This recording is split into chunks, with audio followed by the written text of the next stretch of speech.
with some juicy, spicy meatballs coming out of the locker room yesterday. The overall vibe was, of course, there's going to be a lot of smiles. I mean, I showed you the Greg Ward video of everyone losing their minds in the Eagles locker room after the game, everybody having fun. 1-0, first place in the NFC East. All right, fine. You just won the game. Enjoy the game. Then today, you get the treatment. Tomorrow, you go through film. Wednesday, you go through a walkthrough. Thursday, Friday, practice, whatever. You have time to start thinking about the San Francisco 49ers, who they play 1 o'clock in their home opener on Sunday. So then you look at this particular game, and you just bask in it. You enjoy it. You take it for what it is. Miles Sanders goes out to the podium at the end of the game, and he's like, yeah, like basically his attitude is, can we get done this little press conference thing because I want to get back to the party.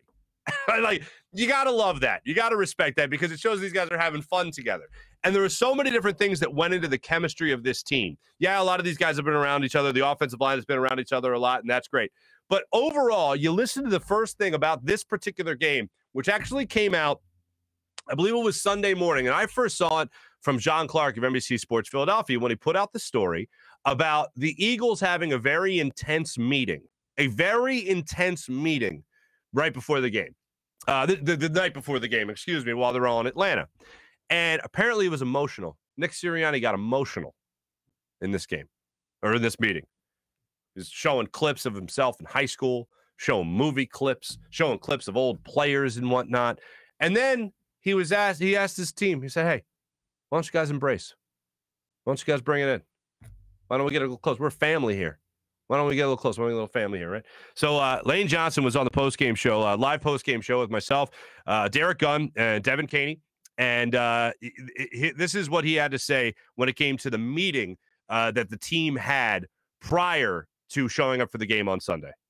You know, he showed some clips of some players. He showed a clip of himself playing basketball back in high school, and maybe again going his way and then persevering, and ended up playing the same team again and winning. And then, you know, at the end, he told everybody to break down, just go around and shake everybody's hand. So that's pretty much what we did for about 5-10 minutes, going around just dabbing everybody up, coaches, players, everybody, and said, man, this is a team. So, you know, it was a cool moment, and yeah, it was unlike, you know, some of the meetings I've had before.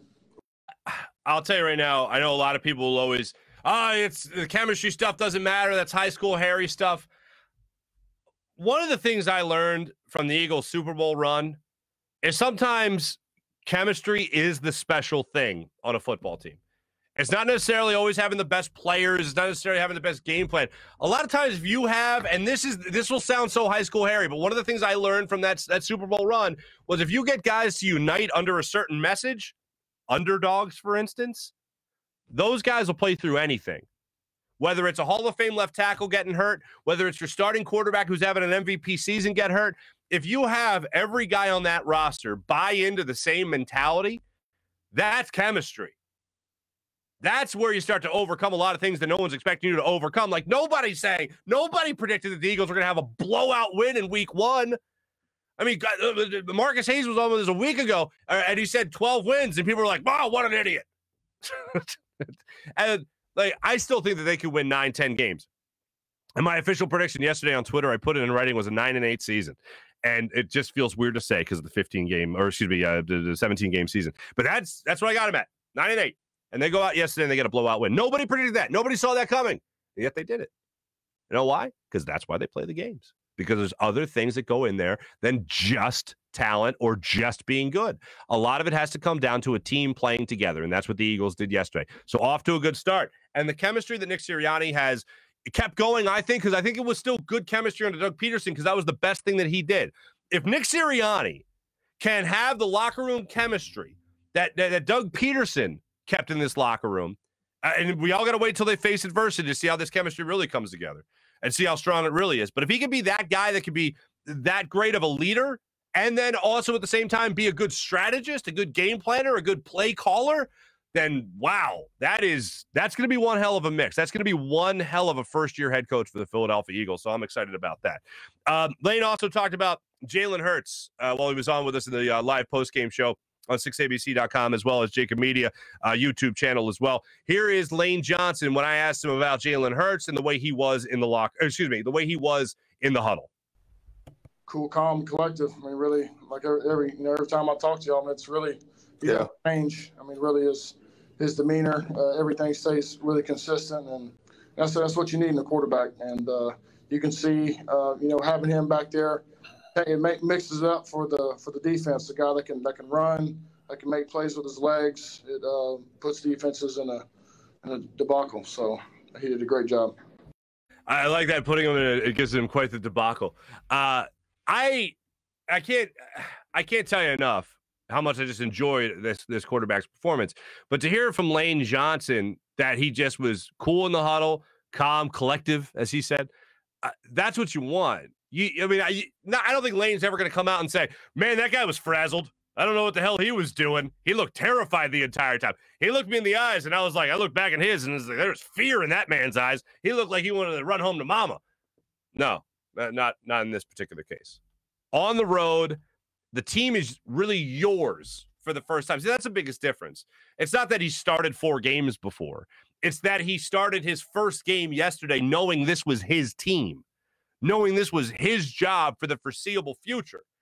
And what did he do in that opportunity? Did he shrink? Did he make horrible throws? Did he have a lot of instances where you just saw the camera pan back to him after a bad throw and he's just like, man, my bad. Was his body language bad? And I hate reading into body language, but you know what I'm talking about, especially with a quarterback. You can really see that and say, oh, God, that's just not good. And you never saw one instance of that yesterday. You saw on the same page, playing within himself, making sure that the plays he was executing were executed to the best of his ability, and oftentimes they were executed in the best possible way. And a lot of that goes down to the preparation, and a lot of that goes down to the quarterback's mindset of just being mentally prepared to step into this football game and make sure he did what he did. And I really can't think of too many things I watched from Jalen Hurts yesterday that made me go, oh, come on, Jalen.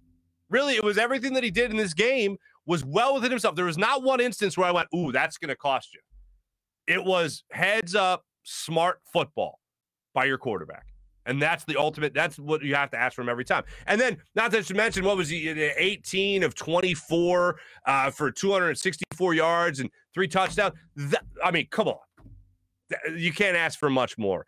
And to have your Devonta Smith, to have your rookie wide receiver out there, your 10th overall pick, that was confident in his ability from Jump Street. His first catch in the NFL is that touchdown.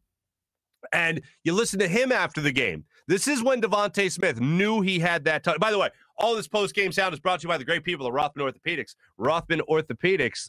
Make sure you trust RothmanOrtho.com. That's RothmanOrtho.com. No guest today, as I said. I want to make sure I get all this great locker room sound into you guys, and this is going to be our guest today because I want you guys to hear the behind-the-scenes stuff that went on after the game. Here is Devonta Smith talking about when he knew he had that touchdown for 7 points to put the Eagles up. When I seen it was man, we repped it a lot. When I seen it was man, I just knew, just because all the repetition that we did, it was going that you were going to score that touchdown. And when he says, hey, when did you know you were going to score that touchdown? When I saw his man coverage. He sees a man lined up in man-to-man coverage. He knows that he's going to get that rub route from Zach Ertz. He knows it's a touchdown. And here's the other thing. Even if there wasn't a rub route in there, I'm pretty sure Devonta Smith's getting open. Because you talk about that 4 speed, whatever. I was not that fast. Well, how about the quickness? How about the agility? How about being able to throw a juke in there where you could get that foot of space from the defensive back and make sure you can get downfield, make sure you can get upfield to make that play. And credit to Jalen Hurts, man. That play was there for the taking. And I can't go back to this enough. How used to watching the mistake or waiting for the mistake I got last year.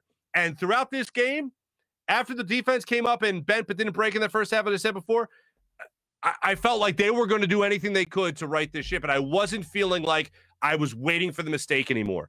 I simply waited for the next big play. I waited for the next exciting play. And when I saw that touchdown pass from Jalen Hurts to Devonta Smith, and then watched how it was executed on the replay as well, I thought, wait, maybe you really don't need the preseason. Maybe you see all the penalties that you had and you go, all right, okay, but your preseason, definitely do that. Maybe a little bit more work together. That'd be nice. But ultimately, when you watch this offense execute the plays, they executed them to perfection. And when they ran that play, as Devonta Smith was saying just there, because they had ran it so many times in practice, they knew what they were going to be getting out of all that. That's a really remarkable thing, to just know it like the back of your hand already. Jalen Hurts had been criticized in the past with not knowing the playbook. It certainly looked like yesterday he knew the playbook pretty well. Pretty well. Speaking of